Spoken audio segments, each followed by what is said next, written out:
కేంద్రంలోని బీజేపీ ప్రభుత్వం దేశ సంపదను అంబానీ, అదానీ లాంటి వాళ్లకు దోచిపెట్టారని తప్ప బడుగు బలైన వర్గాలకు చేసింది ఏమీ లేదని తెలంగాణ జనసమితి అధ్యక్షుడు ప్రొఫెసర్ కోదండరాం అన్నారు. జగిత్యాల జిల్లా మేటపల్లి పట్టణంలోని మనోహర్ రెడ్డి గార్డెన్లో నిజామాబాద్ కాంగ్రెస్ పార్టీ అభ్యర్థి జీవన్ రెడ్డికి మద్దతుగా తెలంగాణ జనసమితి కార్యకర్తల ఆత్మీయ సమ్మేళనం నిర్వహించారు. ఈ కార్యక్రమానికి ముఖ్య అతిథిగా రాష్ట్ర అధ్యక్షులు ప్రొఫెసర్ కోదండరాం హాజరై జీవన్ రెడ్డికి మద్దతు ఇవ్వాలని కార్యకర్తలకు, నాయకులకు తెలియజేశారు. ఓటు రాజ్యాంగం కల్పించిన గొప్ప అవకాశమని దానిని తప్పకుండా వినియోగించుకోవాలని కోరారు. దేశ అభివృద్ధి కోసం కాంగ్రెస్ పార్టీ లోక్సభ ఎన్నికల్లో మద్దతు ఇస్తున్నామని తెలిపారు.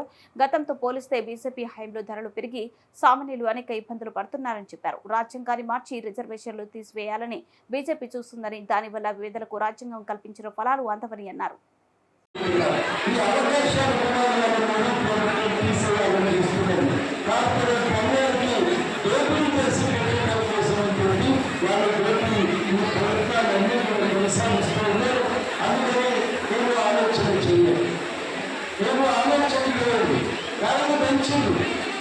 జీవితం ఆలోచించారు. ఉద్యోగాలు లేవు. ఇవాళ గల్ఫ్ దుబాయ్ పెట్టే కూడా మనం తగ్గే పరిస్థితి లేదు. ఎందుకంటే అక్కడ దేశాలతో కూడా సంబంధాలు సరిగ్గా లేవు కాబట్టి అక్కడ కూడా మనకు అవకాశాలు పెంచే పరిస్థితి లేదు. మనం బాగుపడ్డట్టు చదువుకోవట్టు అనేది ఆలోచించింది. వ్యవసాయం నుంచి ఆదాయం లేకపోగా మనం మధుర అవకాశాలు తగ్గిపోయి మనం బాగుపడ్డట్టు చదువుకోవట్టు అనేది ఆలోచించింది.